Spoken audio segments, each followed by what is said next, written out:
Ito ang GMA Regional TV News. Mainit na balita mula sa Luzon, hatid ng GMA Regional TV.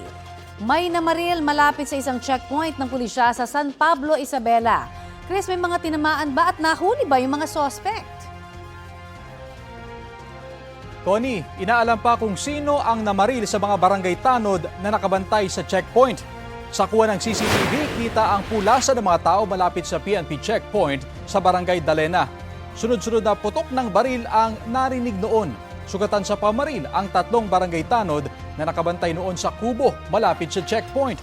Bukod sa pagkakakilala ng suspect, inaalam pa ang posibleng motibo niya sa krimen.